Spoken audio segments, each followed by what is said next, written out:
Hello and welcome to DDOCast episode 547, recorded live on Friday, February 1st. A little bit of a different time for us, but work schedules and things. With me this week, returning to the show, been a while, Benton, welcome back. Hey, PJ. Thanks for having me. Yeah. This week's screenshot. So this is the 400th screenshot of the week, and I believe they did this for the second and third 100, maybe the first. But what they did for this week was they let the community decide what the screenshot of the week was. So 4 devs posted pictures. I think Cordovan, Knockback, somebody else, and Linnabelle. Linnabelle's is the one that won. Although I'm slightly disappointed by that because I thought Cordovan's with the beholder eating a boat from not terminal acute delirium, I think it was I thought the better one. But this one is I believe from Wayloon, a little sky shot. This is cheater mode for a dev, kind of flying up high where we can't get pictures, but it's a nice picture, nice little shot there. Anyways, we like to talk about Dungeons & Dragons online nearly every weekend. You can catch us through Twitch, YouTube, the DDO forums, iTunes, or from our website, DDOCast.com. DDOCast is hosted by Cyber Ears, the awesome podcast hosting network. Shows are usually available within a few days of recording. The next show will probably be maybe next weekend. I'll get back to y'all on that one. And you can stay updated by following us on our social media pages or our website, DDOCast.com, with our calendar. This week, we'll talk a little bit about the community and game news. We're also going to be starting a new, continuing a series with a new section. So a little while back, we started a series on past life prioritization. We kind of went through the different types of past lives. Now we're going to kind of focus in and start a little series on heroic lives, and which heroic lives you want and should be going after. Hint. In today's world, you probably aren't going to go for very many of them. I think, as we kind of discussed before, a lot of the power now is kind of available as racial past lives as opposed to heroic past lives. But there's still some good ones. Yeah, really, I think the heroic past lives are great for DC casters. I think that's the biggest benefit, really. Or I would say tactics, too. Yeah, that's a good point, yeah. There's some tactic ones available. If you're an unarmed monk, you absolutely must take one monk past life so you can get the feat, period. Yeah, so but my point of view. Why stand there and get hit in the face? I'd rather stand in the back and throw spells. I can personally consider getting punched in the face good for your health a few times a day, as is evidenced by my penchant for playing melee glass cannons. Luckily, Benton's there to raise me. Anyways... That's usually how this works. Right, so let's talk about game news, because we do have a little bit of game news. The biggest one is that update 40, the next patch, update 41, patch 3 is tentatively scheduled for next week. So we should see that soon. It will include anniversary work, because the anniversary is coming back. So that's the Kobold in House Fjarlin. I assume that means they'll tweak a few things. They may add something. They, at least with the anniversary and Night Revels, they've usually added something each iteration. Not necessarily something. I'm kind of hazarding a guess. We'll probably get a cloak. At least. But we'll see. Last year they gave us the Kobold Sentient Gem, which was awesome. Still, perhaps one of the best ones in the game. There are some nice items out of there. The coffee I particularly like. There's a nice caster weapon that accepts sentience too at level 20. Mm-hmm. Yeah, it's there's some interesting stuff in there. The broccoli bashers are kind of nice if you need an ooze beater. It's a good one, and they look kind of weird. It's also a popular cosmetic for weapons. People like swinging broccolis for some reason. I'm still not sure how we got to broccoli in the game, but there you go. I think it was Cordovan's vegetarian answer to bacon. I don't know. It's kind of weird. We need more bacon. Yeah, right? I'm with you. I want a bacon stick. Can I swing around a slab of bacon or something? That'd be kind of fun. Actually, that'd probably be a waste of good bacon. I don't really mind hitting dirty, nasty kobolds and oozes with broccoli because, it's broccoli. Not going to eat it anyway. I mean, I eat broccoli, but anyways, we're doing really great. Also things with 41.3 Knight's Training should be coming out. That's the feat for longswords and battle axes and heavy maces. So that'll be kind of interesting. Yeah, a lot of our the melee folks in guild are really excited about that. Oh yeah, I'm sure. I kind of wonder if with this there might be kind of an odd skewing of the scales a little bit, because a lot of those weapons are sort of balanced with the understanding that they don't have as good of a crit profile as a Khopesh. So some of those, thinking like some of the raid type weapons might get a little too powerful all of a sudden, just because of the new bonuses. It'll be interesting to see. Yeah, I'm always a fan of having more choices, and so it'll be nice to see people with things other than Khopeshes. We've also got some, shall we say, creative melee builders in our guild. So probably the best, but yeah, very creative. Yeah. Let's see. So there might be some other stuff in there as well. But that's kind of what they're giving us so far. Let's see. Bard Auras and NPCs. Someone asked a question about the hounds in Zoriat and how the Bard Auras were kind of interacting with them. And Lindabell wrote in and said that friendly NPCs do not benefit from the majority of positive auras. As a bard, you can sing your bardic inspiration to them, but flickering auras, such as the defensive auras from Warlock's Enlightened Spirit, that originate from a player should not hit friendly NPCs. Sad. I was surprised by that. I am and I'm not. Because I can see why, from a technical standpoint, it might be problematic. Well, I wonder if that's because some of the aura lag-related issues that they worked on in years past. I wonder if maybe they kind of like swung the pendulum back the other way, and so auras don't hit anything anymore other than the party. Yeah, I don't know. I mean, I would say that there's probably still some work to be done on auras. That was actually kind of my biggest concern when they announced how they were going to do redo the bard songs. Like in a raid party, if you have one bard that's hitting all 12 people every couple of seconds, and then if you have two bards that are hitting all, and then if you have three bards, right? Like it's kind of. I kind of almost want to see if I get an all bard party and go into raid and see if we can lag lock the instance, crash the server and everything. But it has gotten a little better. Right after the first update with the first pass on the bards, we could actually reproduce it. Everybody in the party would get lag if you got within a certain distance of the bard in our group in our raid, and I think that's gotten better. A little bit, yes. Definitely. We definitely have not sent a bard to go hide in a corner recently. This is true. Which we did do. But there you go. Hopefully they'll kind of keep ironing that out a little bit as well. So, yep. Create an item week 3. So week 1 we chose what kind of item it was, and we picked goggles as a community. This is a kind of a poll that Lindabell is doing. Last week, for week 2, we picked stat, and apparently we were picking 2 because now we have goggles with wisdom and constitution, which sounds great. I'm on board with this.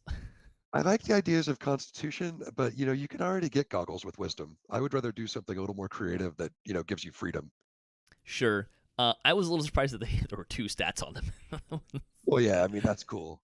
And again, there was kind of a discussion on the forums of, is this the best way? This is not like, we don't know what stat we're picking because we don't really know what we're driving this for. And Lindabell kind of outlined her kind of preferred method of creating items, which was to start with the slot and then do the stat and then pick a theme. So this is the model we're picking. Next time, it sounds like she's probably going to do a different model based on feedback. But this week we get to pick a theme, which is by far a more interesting choice, I think. So here are the choices: Doom and Gloom, Body and Mind, Wind and Wilds, Honor and Justice, Pain and Suffering, Fire and Brimstone. I don't know if I know what any of those are really how they're going to play out, but yeah, boy, it's an interesting choice. I'm assuming Body and Mind is going to be more monk flavored. I'm assuming Wind and Wilds will be more druid flavor. Which Fire and Brimstone, maybe Caster Sork. I was kind of thinking more along the lines of probably more of a divine caster. Yeah. I'm not honor and justice. Probably a paladin kind That of a sounds theme. pally. Uh, pain and suffering. I don't know. I'm intrigued. A necromancer cleric. I don't know. I'm intrigued. I I kind of want to know what. I like how she's presenting it, right? Like we don't actually know what it's going to be, but I Yeah. really want to know what the direction would have been for the ones that don't get picked, kind of a thing. 'Cause it's, like I said, it's a really interesting choice. I picked Body and Mind, and then about 30 minutes after that, realized there are monk goggle options. Maybe I should have picked Wind and Wilds. Not that I play my druid that much anymore, but it seemed like an opportunity for goggles to like a druid themed goggles to that would have been nice, but oh well. But yeah, it's interesting. Very much more interesting Yeah, than just picking a it's a pretty stat. cool. It's a pretty cool way to approach it. I'm kind of like, I'd rather know what I'm picking though. This, not Sure. knowing, you could really screw this up. Well, I think I think the stats here, like wisdom and constitution, are kind of driving the thematic choices. So I don't think it's like there's nothing in here that screams like, why are we doing something for an intelligence-based wizard off of wisdom and constitution? Like they all Yeah. seem to kind of match in there. I really want to know what pain and suffering would be though. Last I checked, body and mind was winning, so we'll see what happens there. Bonus days. DDO bonus days brings you a plus 5% buddy boost weekend. Get plus 5 XP for every member in your party or raid group other than yourself now through February 3rd. They always do the best ones when I'm going to be working all weekend. So nice of them. Yeah. I love Buddy Bonus. Buddy Bonus Good is one. one of my favorites. I mean, it works for heroic XP, epic XP, Reaper XP. It works for all the XPs, and it's usually a higher bonus than you can get normally, anyways. So they usually don't go higher than 20%, and it's for all the The XPs. the strength in numbers one, you get 10% for each member of your party. Sure. That's the best one. Yes. We'll take it. Store news. Bigger is better. You can get 20% off of Sovereign Guild Renown Elixirs, a stack of 25, a stack of 100 Superior Spell Point Potions, stack of 100 Gold Seal and Sovereign Healing, and Colossal Ingredient and Augment Bags, which I believe are bound to character, unless they've changed those. So beware of that. If you're going to make sure it's on a character you want it to be on before you buy it. Yeah, there was an uproar a while back when they were selling them buy one get one free, but they Oh were yeah, both BTC. I remember that. I need 2 colossal bags for some reason. They ended up making them 50% off, I think, which was a better way of doing that. The buy one get one free was a nice idea. Just Absolutely. oops, that was a well duh moment. The weekly coupon gets you a long-lasting Owl's Knowledge potion, 5 of them with the coupon code Wisdom. So there you go. Which do not stack. I believe those do not stack with the Supreme ability potions. So just be aware of that. They do not. Yeah. I'm not even sure if they stack with the alchemical ones that you get out of the daily dice now. They will stack with those. Yeah, I think so. I was using one of the Constitution ones with my tank, and I couldn't tell if it was working or not. Now, granted, I was trying not to die from being eaten by a dragon at the time, but, there you go. Yeah, the long-lasting store pots will stack with Yugo pots, alchemical pots. Yeah. They all stack. It's very nice. Yep. Community news. The 319th Chronicle. The community spotlights. Hugs Unlimited returns to D&D night on DDO stream this Sunday. Hugs Unlimited is Bonnie's D&D group, so you can check out what they're doing this week. They had, I believe this is their second episode, and they're doing their episode is Monster in the Swamp is the kind of adventure that they are doing. Let's see. We'll talk a little bit more about D&D night in a bit. The comment for the week. What's the best way to deal with a kobold infestation? My solution would be to wave a nice big shiny so that they see it, and then throw it off the cliff. I was thinking pack them in a room and fireball them. Yeah, work. A little less creative, but maybe more efficient. Well, I don't know. I don't have to spend any spell slots to cast a fireball. And how do you get Touche. them in the room, right? Like let's see. You just go with wave a shiny, throw it in a room, and then fireball it. That'd work. That'll work. Yeah. Guildhall. This is an interesting guild to be promoting. Worst guild ever. Yes, that is their guild name. Needs recruits. Newer guild looking for regular players on the Canis server. Mostly playing evenings and weekends, Central Time, friendly guild, willing to help new players, currently level 15 with all the buffs. You can send a mail or a tell to Jersten or Ginger Girl. Interesting guild name choice. I don't know if it's marketing yourself very well, but I like it. Right? I'm gonna go join the worst guild ever. Yeah, right. That's it's creative. I'll give you that. I like it. It's kind of fun.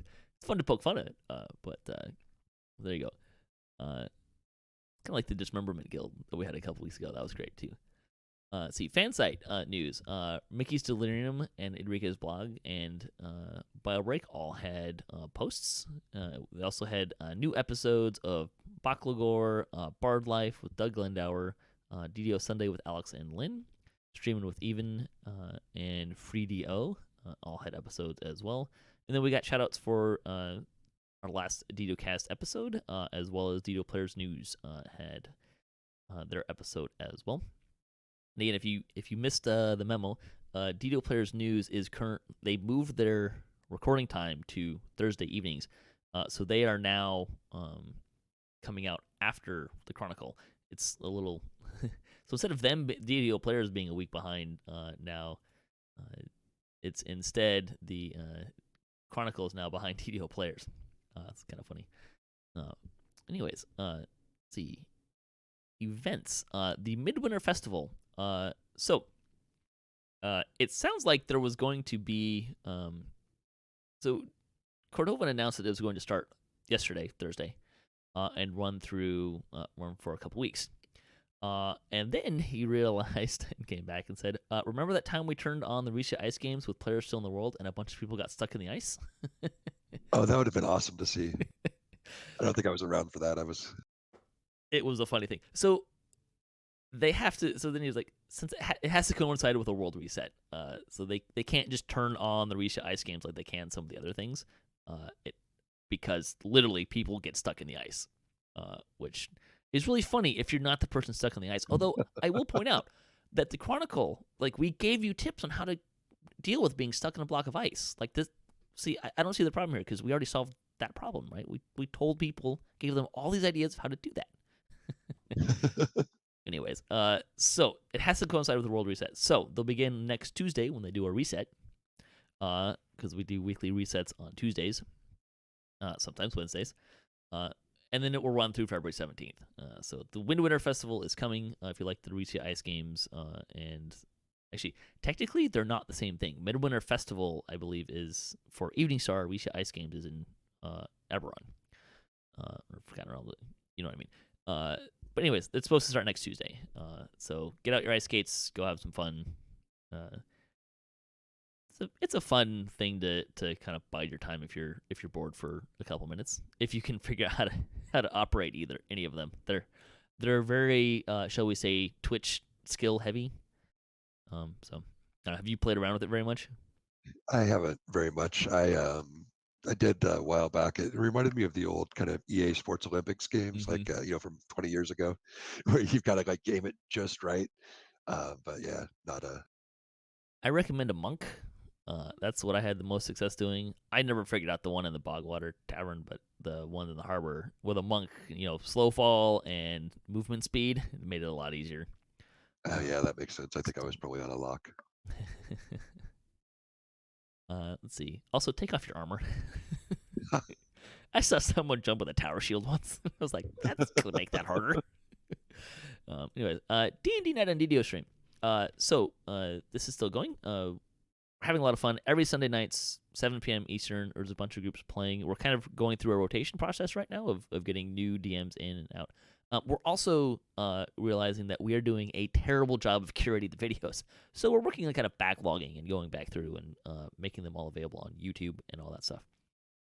So there will be a playlist on DDO or Dungeons and Dragons Online on YouTube that will link to all of them. We're still kind of figuring out how we're going to mechanically kind of achieve what we want to achieve with not making one person have to be like a funnel point for all that work. But the videos are all available on Twitch for the most part, except for bonus D&D night. But we're working on kind of curating all of that and making it a better system so that everyone can enjoy and find the videos that they're, if you're only wanting to follow one of the groups, we're trying to make that easier for people as well. So hopefully within a couple weeks we'll kind of have that dialed in and whatnot. But you can check that out, D&D night on DDO stream every Sunday, 7 p.m. Eastern time. So yeah, and I'm the DM for D&D Kasplat as part of that group as well, which we're supposed to have a game next weekend, although that may change. Again, stay tuned. Work schedules and things.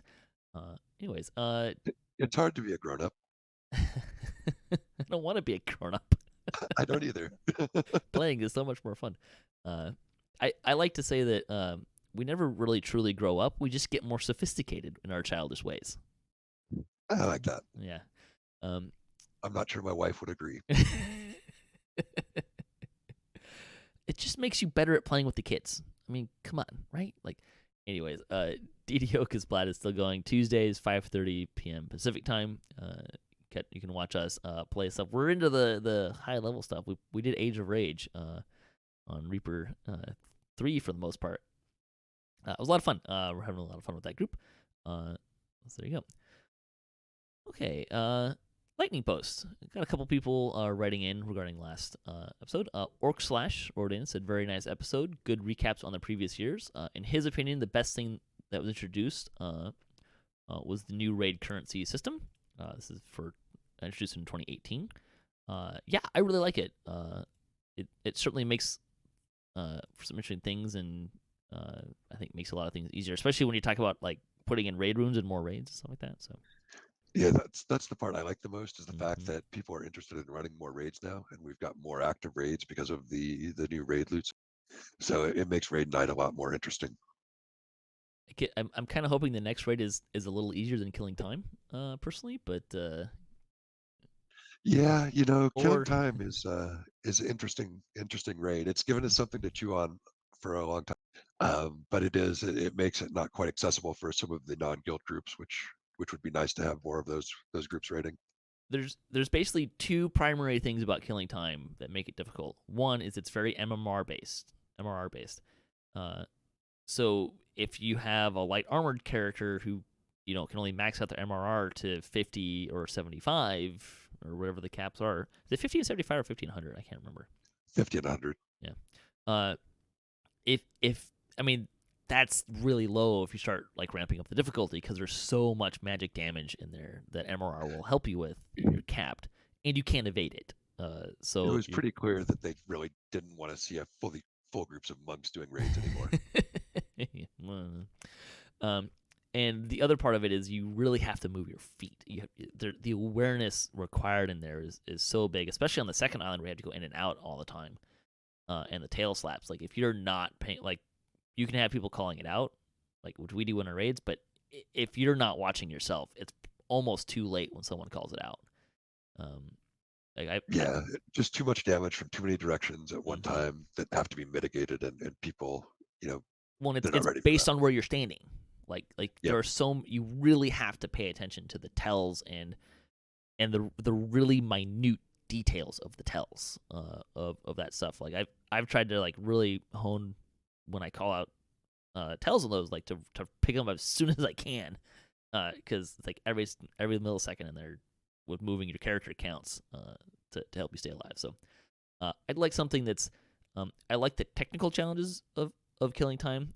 I'm kind of hoping in the next raid there's less of the MRR is king and super finite movement and positioning problems. Yeah. So Yeah, I don't like being locked down to the tiny islands. That's my big thing. I like to move, and I like us to be able to. Well, yeah, I like to move. that's because you're squishy.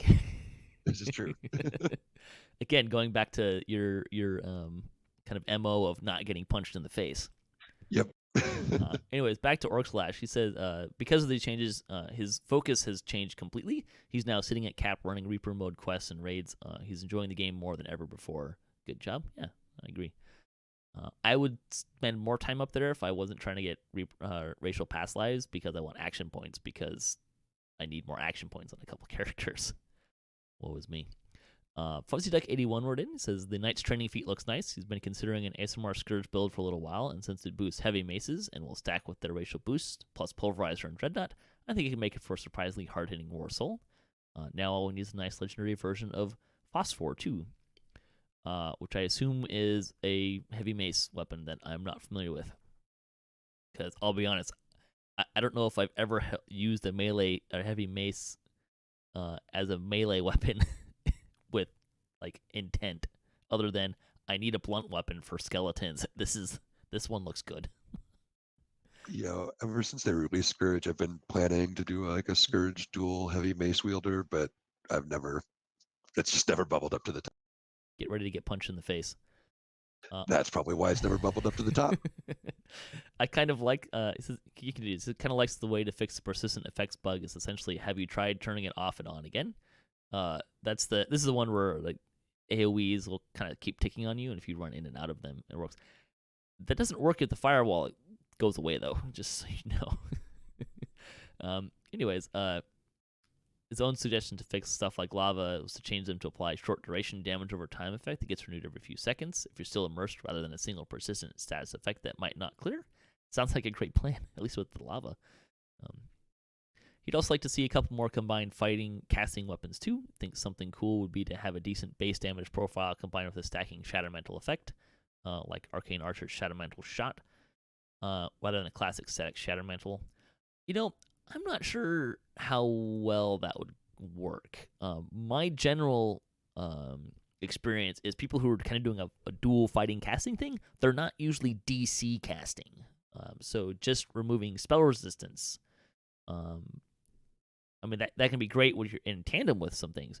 But I'm not sure that that's really going to help you out. I would think you want something more like increase your damage or increase your spell vulnerability or something to that effect. Yeah, I think I'm with you. I don't think, especially at in game, I wouldn't be. The DCs just wouldn't be high enough. Mm-hmm. If you focused on damage, and if you focused on DCs, your damage wouldn't be really. Yeah, it's a really hard thing to kind of do there. It goes on to say an effect similar to Black Razor's Shield of Souls ability, but which grants spell power and spell critical multipliers charges build rather than Black Razor's melee power and damage. Yeah, that I think would work really well. He also said fair point about Drogar being more like Drow than a variant dwarf, but differing between Hill Mountain or Shield Gold depending on the edition would be totally possible and legit with the canon. Yes, I agree. I think more variants would be fun, personally. Plus, I've always wanted Durgar. yeah, I mean a new race as a race that'd be fun. It'd be a good. Although there's Tiefling is obviously the low hanging fruit of what new race would people really want more. But I like the variants from the standpoint that it gives you more build options, but it doesn't insanely bloat the number of racial pass lives you need to get to have racial completionist. So, good point. As someone who is not so flush with cash that they can buy out the stock of autos boxes to get all those pass lives, and someone who doesn't particularly enjoy like TRing is not my favorite thing to be doing in the game all the time. I like having fewer things like that. Yeah, that makes sense. TRing's not my favorite thing either. Yeah. It's just a necessary evil for in-game. Hopefully someday they'll give us an option to like a probably more time sync option at cap to not have to reincarnate and get those past lives. I'd be up for that. Anyways, let's close out the show. Anything you want to give a shout out to before we head out? Nope. All right. Thanks for listening to the show. Thanks, Benton, for joining me. It's great to have him back on the show finally. And thanks to all the contributors for DDOCast and to Standing Stone Games and Wizards of the Coast and to Cyberus for hosting the podcast. If you'd like to support the show, you can visit our website, DDOCast.com, or you can support us on Patreon. If you have a DDO-themed webpage or you Twitch DDO and you'd like to be featured on our website, you can email us at DDOcast@gmail.com. Also, you can hit us up at DDOcast.com for show notes, MP3s, our calendar, previous shows, and other fun stuff. If you'd like to be part of the show or have a comment on this episode or a question you'd like to hear us answer, a topic you'd like to hear us discuss, or you just want to say hi, you can leave us a comment anywhere you can find the video, or you can email us at ddocast@gmail.com. You can also find us on social media. Follow us for the latest cast updates. I'm at ddocast on Twitter. All right, so stay tuned for part 1 of our Past Life Prioritization Heroic Lives segment.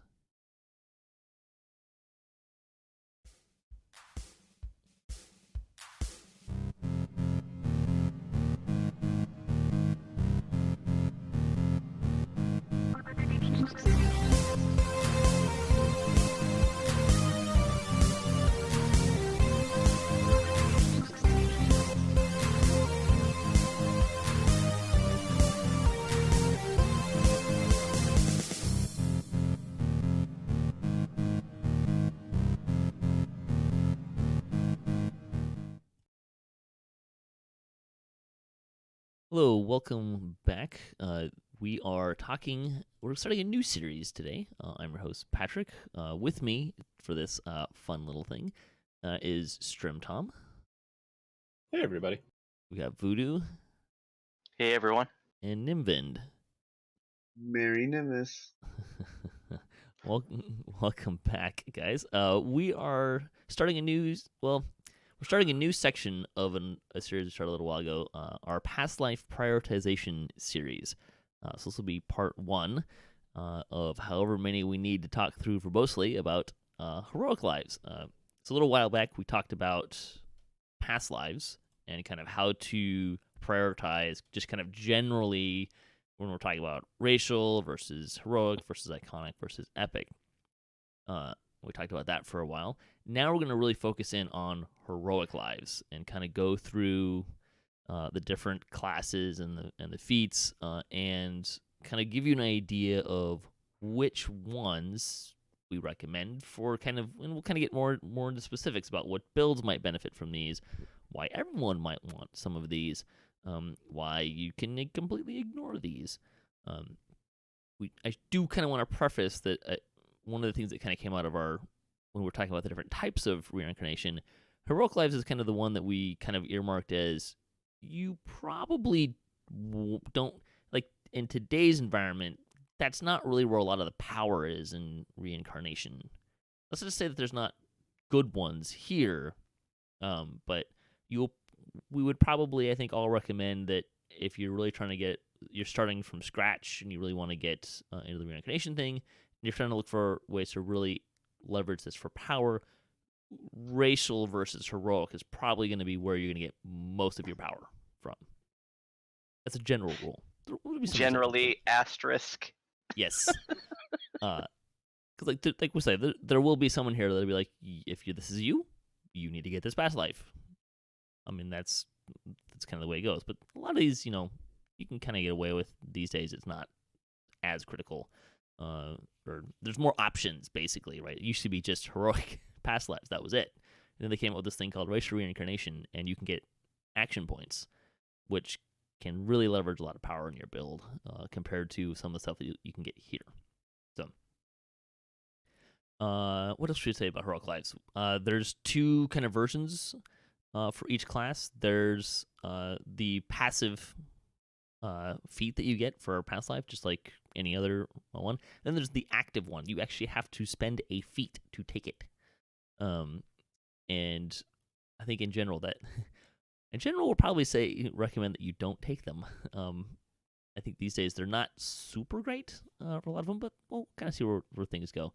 I know there's one that is really good, but the rest of them are kind of, I think, sketchy. Anyways, anything else you guys want to say, kind of big picture, before we kind of get into specifics about heroic past lives?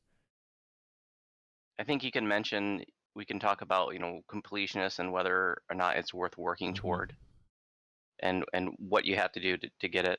because back in the day, going triple completionist, and that meant triple heroic or class completionist, Yeah. was a big thing. It was, that was everything you could do, but now we have over 100 past lives, and I really feel that triple heroic completionist is largely a complete waste of time, and I would really urge people to go elsewhere, maybe get the heroic past lives that matter, but definitely don't go triple heroic, because you don't get anything special for that.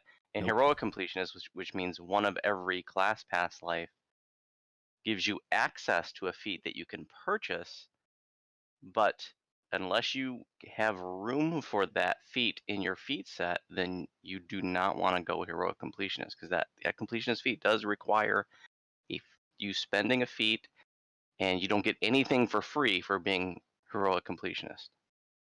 The good news is you only have to get one of each life as opposed to 3 of each life like you do for racial.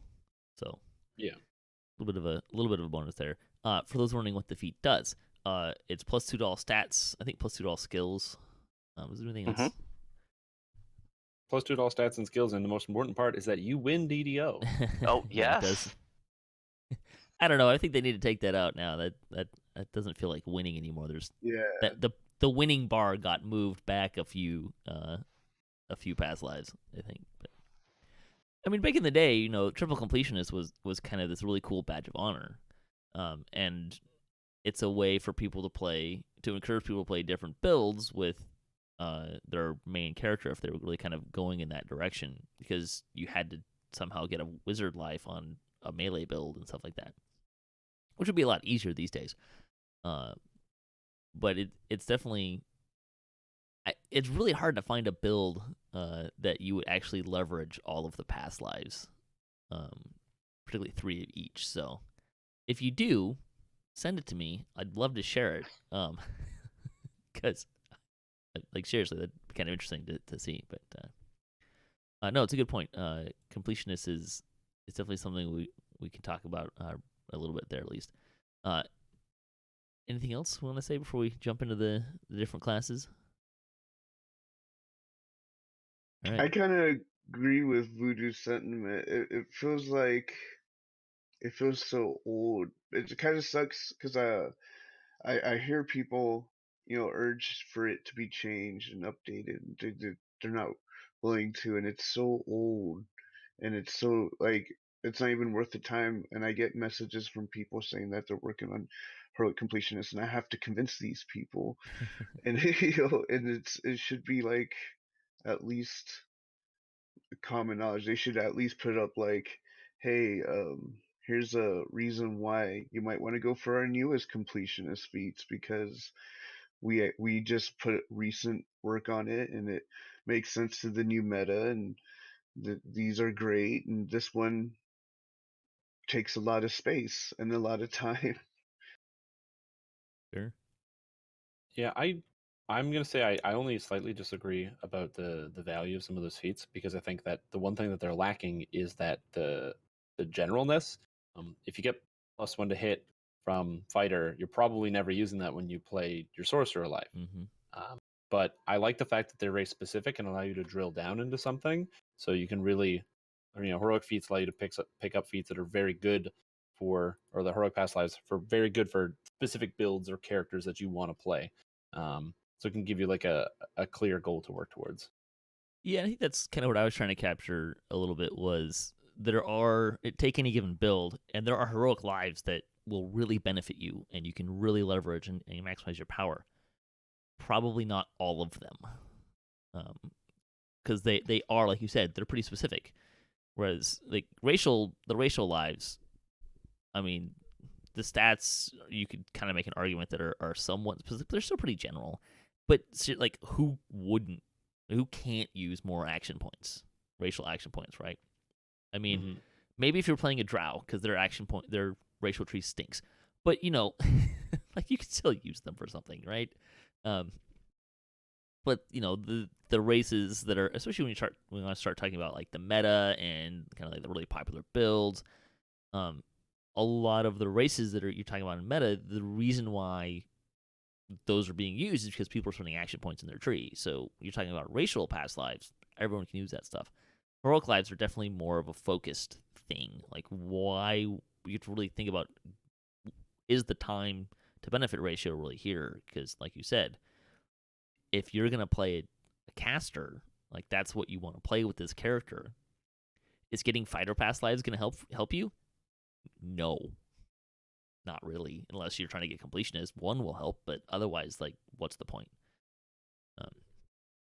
Okay, so let's jump in to the specifics. I think we'll just go alphabetically, which means we get to start with Artificer. Or at least we'll go in whatever list the wiki has organized them in, because that's what we're going off of. So Artificer, the passive past life. You get a +1 stacking bonus to all intelligence-based skills, and a stacking +1 bonus to use magic device. Those you can get that stacked up to 3 times. The active feat, so this is the one that you have to actually take. You recall more about your past life as Artificer. When you use a rod, staff, or wand, you have a 15% chance to retain essence and not expend a charge. And can produce an enchant armor or enchant weapons, effect a total of 10 times per rest. It's just like the spell it is there. Okay, so what do we think about this feat? Should you take it? Should you care about it? I'm guessing Strimtom always has good. some feelings about this one. Oh yeah, it's just always good. +1 Yumdui is fantastic, especially when you play the barbarian or the monk life where you have no charisma whatsoever. So it just helps you out using those race scrolls. And as well, I find if you don't have like the gear to do different types of rogue lives, or you don't have a lot of that stuff for low levels, it can be nice to just have that extra +1 or 2 or 3 on your search and disable for getting through some stuff. I really like the Artificer past life passive. Active, I think it's terrible, but passive is amazing. I agree with that because I can see where the plus, if you stack it up 3 times and you're playing your first rogue past life, I can see where the +3 to your search and disable would be nice. In end game, I don't see the +3 pushing you over. The +3 to UMD is phenomenal for leveling up in heroics, and the past life you can actually get like retaining scrolls and stuff from like the gnome racial 6 core. You can get a little bit of that, so you don't have to waste a feat if you really want to retain charges on your wands and scrolls. You can just play gnome. I mean, I don't see the active really being worth it, but yeah. the passive, like Nimvind's saying, like during heroic leveling, especially if you're doing Reaper mode, you want to be able to throw like heal scrolls right at level 9 if you can. It's hugely important. Reaper mode's an environment where everybody needs to help heal, generally speaking, and having 3 extra UMD is really, really awesome in a heroic Reaper environment. I do find that, like you guys saying, you guys are kind of focusing on heroic. When you get to epics, because you're getting +1 to skills, like the UMD problem is not usually something I run into. Even on like a Not at monk all. or a barbarian, right? Like just because every epic level you get a Yeah. +1 to all your skills. So by the time you get to level 30, pretty much anyone who's sunk points into UMD can use some rose scrolls at the very least. This is Yeah, this is that's going to be a that's a recurring problem, though. I mean, think about Yeah. it. A lot of these things are like +1s that are great when you're at low level and you have Mhm. +1 or 2, and then at epic when you have +70, a +1 doesn't matter. Yeah, a lot of these past lives suffer from the maximum stack of +3 syndrome, and only very few of them actually give you a substantial enough bonus for it to be even anything in endgame. Like Paladin Mhm. is an amazing past life that everyone should have. Like if you can have what was it, up to 30 heal amp, Yeah. that's oh my gosh, Getting ahead of like I ourselves, would but spend yes. a feat on that. Yeah, I think there's the thing that I think definitely like we all agree on is the feat that you would take is not really worth it. Because one, wands, scrolls, they're cheap relatively, right? If you're at the point where you can, I mean, once you get to the point of being able to take this feat, probably you got enough money to kind of buy some stuff to get you through like your next life, right? You're gonna get cash at this point, so it's not relative to how much they cost. So I don't really find that that's really a concern about saving charges or anything like that. Now maybe I could see a point where you forgot to buy a new one and you're almost out. It might save your bacon like one, but you're gonna run out of it. It's only 15% chance, right? Like that's not a lot of chances Not at all. to save one. So that, I mean, what, with a 50 charge wand, what is that, like maybe 2 or 3 extra charges on the wand? That's not a lot for a feat. That's insanely expensive. So If there were rare wands that or scrolls or things that you could only use once or twice realistically, that you had to do a hard quest to do, it could be valuable. But everything just gets bought from the vendor, so yeah, just buy a new one. yep. All right. So there we go. Helpful in heroics, particularly if you're kind of roguey. Otherwise, it's maybe not. Once you get into epics, is much. If you're stoning a lot, maybe not for you. All right, barbarian. The passive past life, you get 10 hit points for each past life, as well as a nearly irresistible urge to smash boxes. Well, at least that's what it claims. I don't know if that actually happens, but the past life feat, the one that you actually take, you get 20 hit points and have +2 to your intimidate skill, and you can rage 1 time per rest. It's just a basic rage. There's a weird thing. So in the past, we should mention it. So this feat has at times unlocked things related to toughness, but those were all kind of action point enhancement based, and now none of those actually have anything. This does not grant you access to the epic toughness feat. You have to actually take toughness. So, all right, barbarian. What do you guys think about barbarian? 30 life is 30 life, man. It's just always good. It's not the greatest, but it's never going to be bad. Find me a build that can't use 30 more hit points. Mm-hmm. I always, when I talk people into, I always try to get them to do barbarian first because they need the least amount of experience to cap, and that's like I thought was the most boring past life to get. So every time I get people, I'm like, just play a barbarian, get that past life out of the way. But yeah, 10 hit points was good back in the day. Yeah, it counted as toughness for some enhancements, so it was actually one of my preferred HP feats back in the day. So I have fond memory in endgame. 30 hit points not gonna save you if you're doing a lot of like mid to high school reapers, but it's there. You can't talk bad about hit points. Positive hit points, there's nothing negative to say. If it was taking away hit points, I got a lot to say about it. But this is an all right guy. He can eat at my table. I love hit points. I have always found that when I run out of hit points, I die. So I like more. But this is one that, like you guys are saying, like it's really nice, especially during heroics, especially in the beginning. I mean, 30 extra hit points right out of the gate is pretty huge. But but that value is diminishing by the time you hit endgame. But it's definitely a decent and worthwhile past life to get. Probably not a high priority. In fact, I would say definitely not a high priority, but worth getting. And I think especially if you're doing a lot of heroic lives. And it's also, if your build's gonna take a toughness feat and is gonna utilize intimidate, it is a good way to get some more hit points if you're gonna take toughness anyways, and +2 to your intimidate. That's kind of like a nice little middle point too. It is less hit points than toughness at cap now. When it came out, when these came out, cap was 20. You couldn't actually get there weren't epic levels at the time. And toughness gives you +1 hit point per level, so you actually get I think it's 33 because it's 3 + 1 per level. I think. Yeah, it's 33 from toughness. So this is only giving 20. So you're getting 13 hit points less. Amplify that however you need to if you're getting like percentage bonuses to hit points and stuff like that. By taking this feat versus a toughness feat. However, you do get the +2 to intimidate. Which I would say from experience, mileage may vary.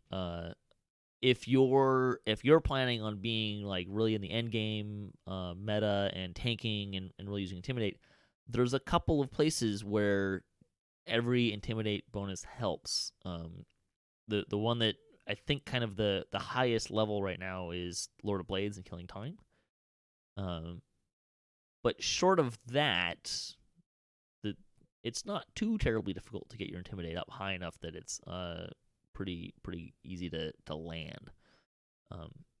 But again, mileage may vary. How much intimidate can you muster and whatnot? So 13 hit points times multipliers, for +2 intimidate. Can go either way, I think. So. Yeah, if you could fit it in, if you're planning to do one or the other, I would say the 13 hit points and the +2 is debatable on your build. Yeah, and you could go around. I think you could go around and around in that one. I think it just depends on how high you're planning on running and stuff like that. Some other one. Also, maybe even your race, because like if you're a half orc and trying to get some hate gen from their tree, they get a negative to their charisma, so the +2 might equal that out. Sure, for sure. Yeah. So there's some options there. I should take it on my my tank just to like swap out a toughness feat for that, just see how many hit points I lose. Let's see. That'll take us to Bard. Bards get the passive is +2 to saves versus enchantments and illusions, and +1 Bard song usage. The active feat is you have a +1 to all charisma-based skills, +1 to the DCs of your enchantment spells, and can inspire courage 3 times per rest. And I'll say out of the gate, this is one of those ones, the passive one that I kind of gloss over pretty quick. +2 saves versus enchantments and illusions is fairly specific.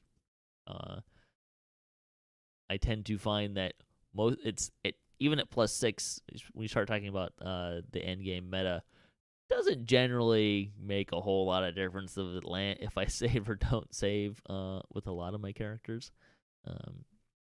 And the +1 Bard song usage, I mean, if I'm not playing a Bard, I don't care about Bard songs, and my Bard doesn't care because I think he's got like 25 to 30 depending on the configuration, and they regen pretty quick. So, I mean, that's kind of where I land on this one myself.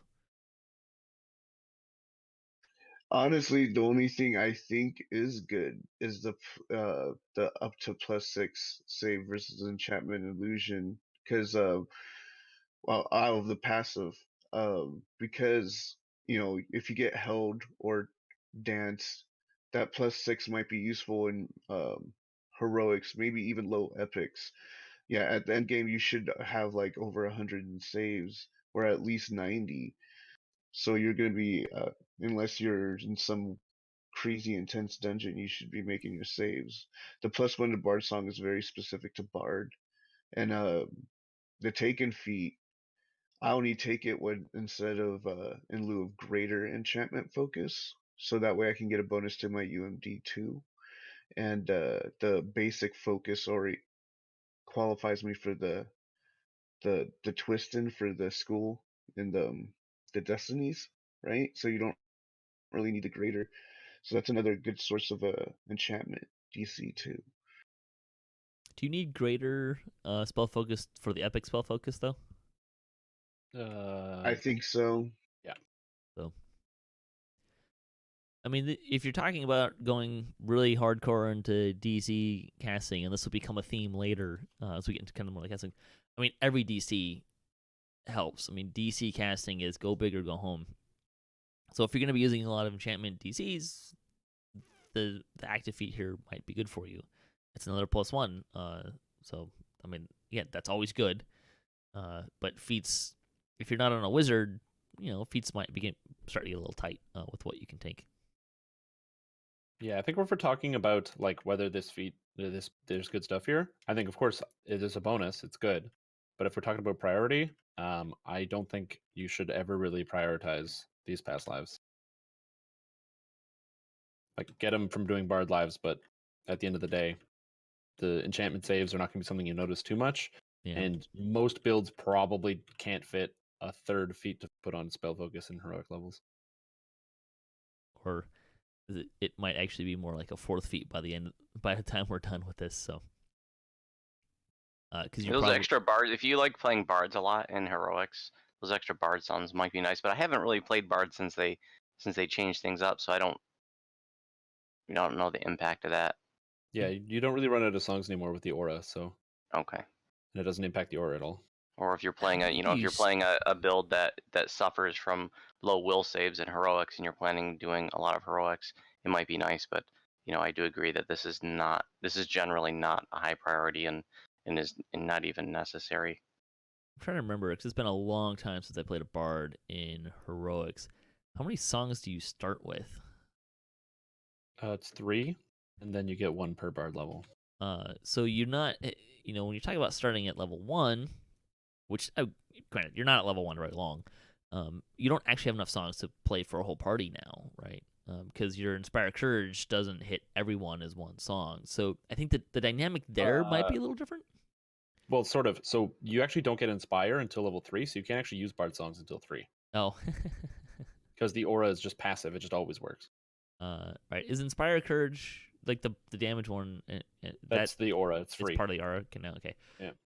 It's hard to figure out what's what unless you really start paying attention. And I've been playing my bard on DDOCast, but that's about it these days. So it's been a lot of fun. I love playing bards; they're a fun class. But yeah, I could see a place where those bard songs might be helpful, like really low levels, just because of the new math for like how to sing songs, because you don't just get to. So I'm not really sure where that lands these days, but I could see a place where maybe you might use the bard songs, but at the same time, I mean, we're talking about a fairly small percentage of playtime, because it doesn't take a super long time to get from 1 to 5, 6, 7 kind of level range. Like you can knock that out in a couple hours if you're really efficient with it. So it just kind of depends on where you're going and how quick you are about it. Honestly, I was just like, Nimvind started off as like my bard. I didn't actually know the +1 bard song part until like 3 years later after beating this game, because it was such a minute bonus. Yeah, Like it did not even occur to me that I was getting another bard song. it's funny how as kind of a fixture of that class it is. The bard songs are not something you tend to really count too much. I rarely, if ever, run out of songs, and if I'm running out of songs, it usually means that someone really needs a bard song and they keep dying. At which point, like, well, the bard song ain't really helping you stay alive. So do you really need the bard song? I don't think Exactly. so. So, all right. I think we'll do one more, and then we'll cut this segment there. We'll cover some more next time. So let's do cleric. So for the passive for cleric, it's +1 DCs of your conjuration spells, +1 turn undead attempt per rest, and you turn undead as if you were 2 levels higher. And then the active feat for clerics is you have +2 to your heal skill, and it can produce a healing word effect 5 times per rest. Positive energy is channeled to heal light wounds of your target or damage undead for 1d4 hit points plus additional 1d4 per 2 caster levels. Does it actually go off of cast? It's character. It's using character level for that at that point, right? Yes. Yeah. And then there's a will save for damage. All right. So what do you think about the cleric option? Don't ever take the active. It's super terrible. Like it's hard to understate how bad the healing word ability is. Please don't take it. Don't do it. Take skill focus +2 UMD. heal skill. No, take skill focus UMD. Get yourself some scrolls. Oh my god. Fair enough. Or some wolves. That's funny, because I heard otherwise. Like I had someone in our server tell us otherwise, but now I'm questioning his word. The passive one, there's some interesting leverage there. I mean, turn undead is pretty build specific. But if you're gonna go for it, it's kind of one of those things that go big or go home is the rule of law. So, you get 3 of these, you're gonna be turning undead as if you were 6 levels higher. That's can be a big deal.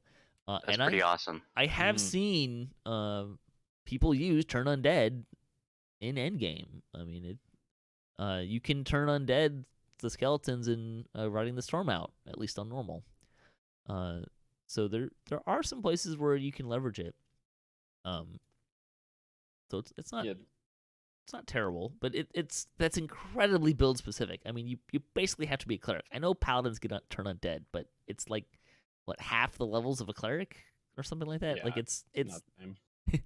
if you have a turn undead paladin build, please send me the build. I'd love to take a look at it because I want to see how you're doing this. But the other one is well, we've talked briefly a little bit, and we'll kind of get more into it when we get some more cast levels, the caster pass lives in the next couple episodes. But +1 DCs to your conjuration spells. We said that DCs are king if you're going DC, but conjuration is not typically a crowd control school. Having said that, Web. there are a few. Web. Tentacles. Yeah. Are tentacles conjuration? I can't remember. Yes. Tentacles are Yes, conjuration. they're conjuration.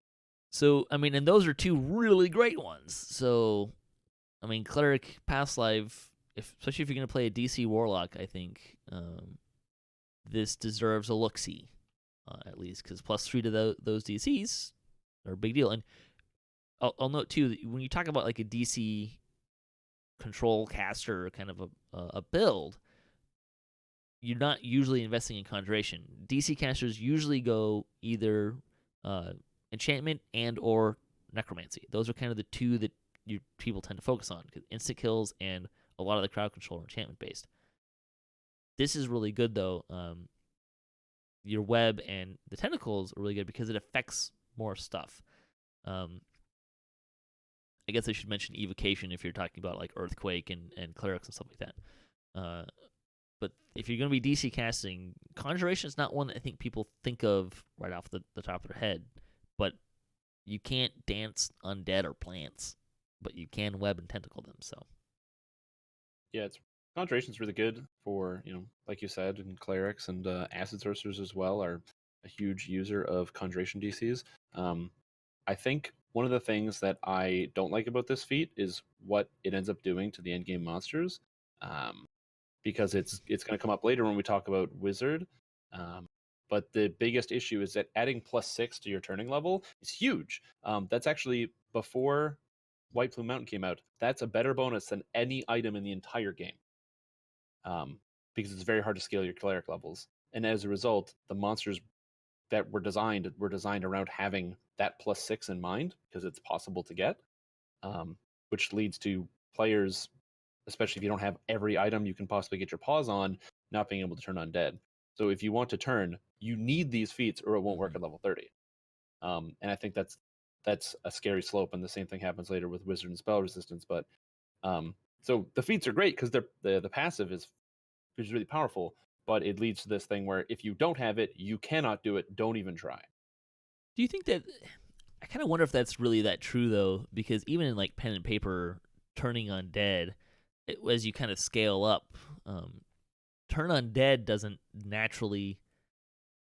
I don't ever think of that curve as being a very linear curve as you're leveling up, because like monster hit dice is as they go up, they go up faster than kind of that how turning works. So it kind of feels more like the difficulty curve ramps up as you get higher levels.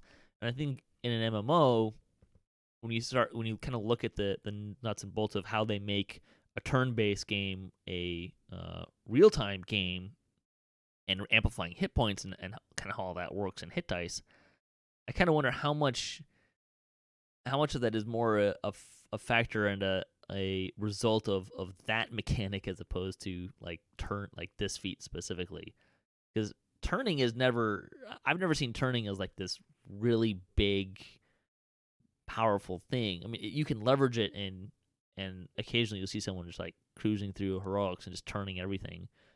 But there always seems to be like a point at which it becomes less effective.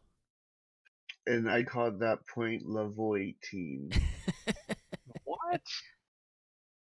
18. I think this is. I think it's great right up. I mean, if you're first of all, if you're playing any conjuration caster that's DC based conjuration spells like web, like tentacles, I mean, this is awesome and should be a high priority. Or if you Yeah. love playing a turning cleric, I think this is awesome and a high priority. Turn undead can be extraordinarily powerful, and with some of the domains, you can turn things beyond just undead. You can turn elementals, you can turn animals, these Sure. kinds of things. So this is really awesome, and like I said, high priority for those builds.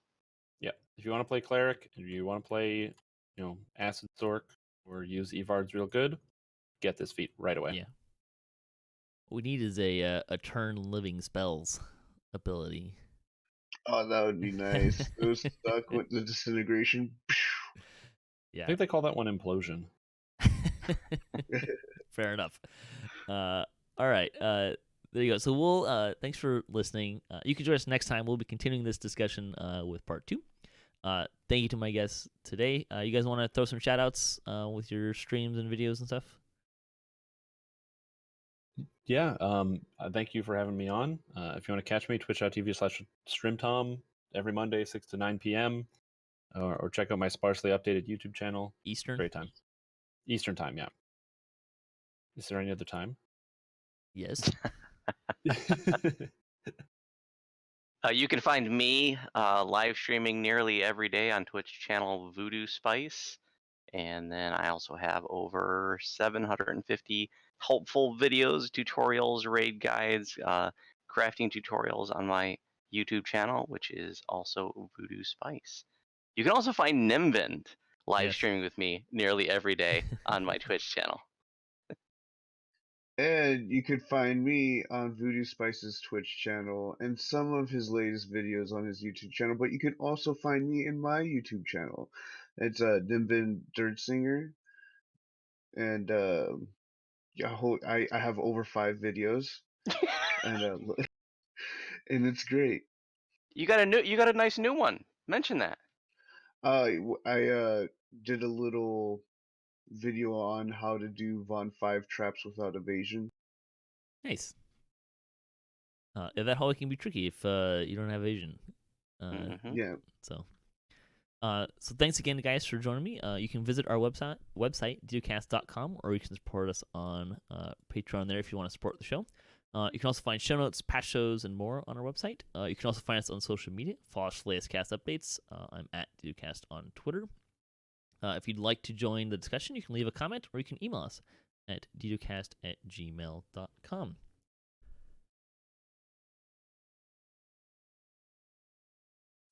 So until next time, may all your attack rolls be crits, all your chest level appropriate, have fun, and don't forget to gather for buffs.